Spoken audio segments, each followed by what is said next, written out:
Assalamualaikum warahmatullahi wabarakatuh.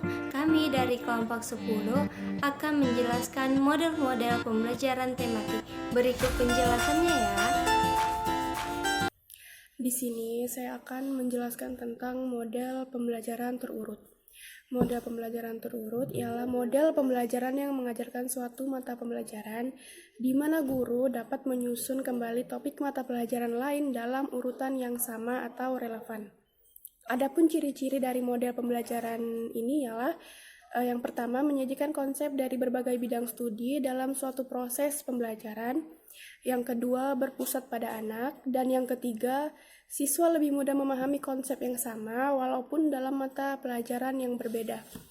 Adapun kelebihan dari model pembelajaran urutan ialah siswa dapat memahami isi pembelajaran dengan lebih kuat dan bermakna. Sedangkan kekurangannya ialah membutuhkan kolaborasi dan fleksibilitas dari semua orang yang terlibat. Nah, di sini saya akan menjelaskan tentang irisan. Sebelum saya menjelaskan tentang irisan, saya akan menjelaskan terlebih dahulu tentang himpunan, karena ini sangat berkaitan. Himpunan adalah kumpulan dari objek tertentu yang memiliki definisi yang sama atau yang jelas dan dianggap sebagai satu kesatuan. Contohnya, misalnya contoh yang pertama ada himpunan hewan berkaki dua. Contoh yang kedua ada himpunan lukisan yang bagus. Nah, di situ kita akan menentukan mana yang dapat dikatakan himpunan dan mana yang tidak dapat dikatakan himpunan atau bukan himpunan.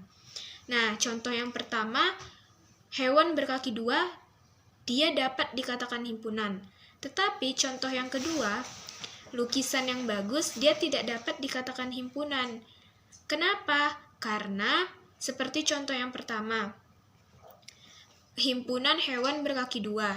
Nah, itu memiliki definisi yang jelas dan pendapat orang sama tentang hewan berkaki dua. Misalnya contohnya seperti ada bebek, ada ayam, ada burung. Nah, semua orang sepakat atau setuju kalau hewan-hewan tersebut memang hewan berkaki dua.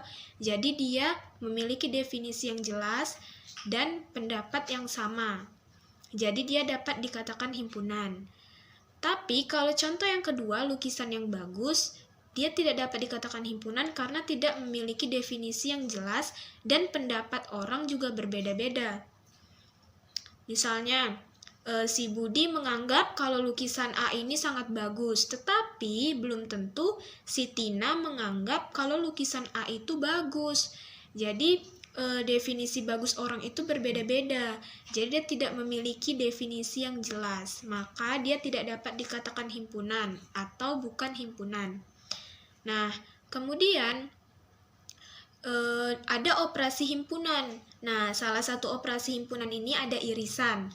Irisan adalah himpunan anggota-anggota yang memiliki anggota yang sama di himpunan A dan di himpunan B.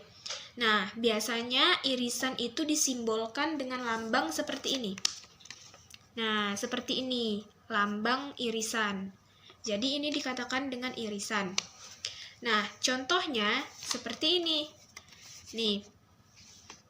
Nah, contoh soalnya ada himpunan A. Himpunan A ini ada A, B, C, D, E. Dan himpunan B ada B, C, E, G, K. Maka A irisan B itu apa jawabannya? Nah, tadi kan pengertian dari irisan kan himpunan suatu kelompok yang memiliki anggota-anggota yang sama di himpunan A dan himpunan B. Nah, maka kita lihat di himpunan A ada A, tetapi di himpunan B tidak ada huruf A, maka tidak usah kita tulis. Di himpunan A ada huruf B, dan di himpunan B juga ada huruf B, maka kita tulis B. Nah, kemudian kita cari lagi. Di himpunan A ada huruf C. Di himpunan B juga ada huruf C, maka kita tulis lagi C. Lalu kita cari lagi. Di himpunan A ada huruf D, dan di himpunan B tidak ada, maka tidak usah kita tulis. Kemudian seterusnya di himpunan A ada huruf D, Tapi di himpunan B tidak ada huruf D. Maka di himpunan B tidak ada huruf D, maka tidak usah kita tulis. Kemudian di himpunan A ada huruf E. Nah, di himpunan B juga ada huruf E, maka kita tulis di sini E. Maka jawabannya A irisan B adalah B, C, E. Nah, jadi seperti itu. Di sini saya akan menjelaskan model pembelajaran galur. Galur adalah model bersambung atau model integrasi yang memfokuskan pada kurikulum yang merupakan jantung dari semua pokok pembahasan. Kelebihan dan kekurangannya. Kelebihannya itu konsep berputar sekitar metakurikulum yang menekankan pada perilaku metakognitif. Kekurangannya masih diperlukan tambahan kurikulum. Fungsinya untuk mengintegrasikan kurikulum ketika metakurikulum menjadi fokusnya. Di sini saya akan menjelaskan model celupan. Model celupan merupakan model pembelajaran yang berpusat untuk memadukan kebutuhan para siswa, yang dimana mereka akan melihat apa yang dipelajarinya dari minat dan pengalaman mereka sendiri. Nah, di sini ada kelebihan dan kekurangan dari model celupan. Kelebihannya, yang pertama, keterpaduan berlangsung di dalam pelajar itu sendiri. Yang kedua, guru tidak dapat mengetahui pengalaman-pengetahuan yang dimiliki oleh siswa sehingga menambah pengalaman bagi guru. Yang ketiga, siswa dapat menggunakan pengalaman dan keterampilan yang dimiliki dengan memadukan sesuai dengan kebutuhan. Nah, di sini ada kelemahannya. Kelemahannya yang pertama, dapat mempersempit fokus belajar tersebut.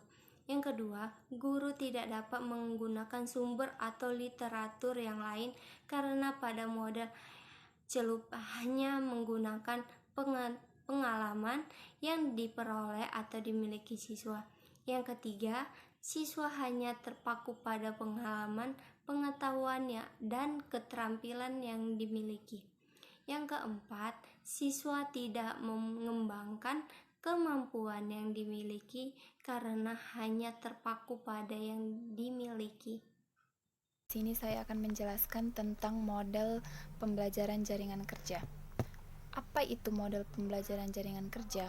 Model pembelajaran jaringan kerja atau model network adalah model pembelajaran berupa kerjasama antara siswa dengan seorang yang ahli dalam mencari data, keterangan, atau lainnya sehubungan dengan mata pelajaran yang disukainya atau yang diminatinya, sehingga siswa secara tidak langsung mencari tahu dari berbagai sumber.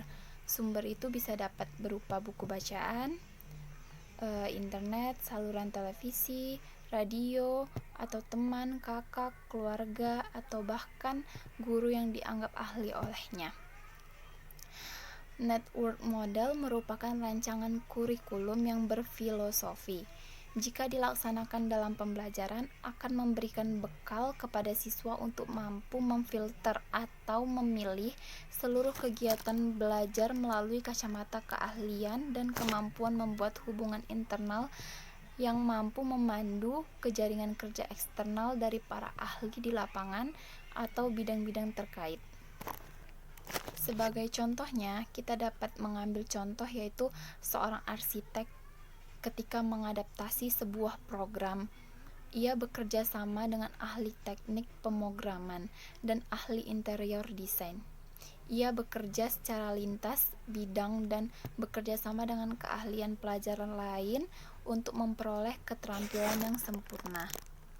Model pembelajaran jaringan kerja memiliki kelebihan dan kekurangan. Kelebihan dari model jaringan kerja yaitu yang pertama, pengalaman dan kegiatan belajar peserta didik akan selalu relevan dengan tingkat perkembangan anak. Yang kedua, kegiatan yang dipilih dapat disesuaikan dengan minat dan kebutuhan peserta didik. Yang ketiga, seluruh kegiatan belajar lebih bermakna bagi peserta didik sehingga hasil belajar akan dapat bertahan lebih lama. Yang keempat, pembelajaran terpadu kembangkan keterampilan berpikir dan sosial peserta didik. Yang kelima, pembelajaran terpadu menyajikan kegiatan yang bersifat pragmatis dengan permasalahan yang sering ditemui dalam kehidupan atau lingkungan real peserta didik. Di samping ada kelebihan, pembelajaran terpadu ini juga memiliki kelemahan, terutama dalam pelaksanaannya, yaitu pada perancangan dan pelaksanaan evaluasi yang lebih banyak menuntut guru untuk melakukan evaluasi proses, dan tidak hanya evaluasi dampak pembelajaran langsung saja. Sekian penjelasan dari model pembelajaran jaringan kerja, lebih kurangnya saya mohon maaf. Terima kasih.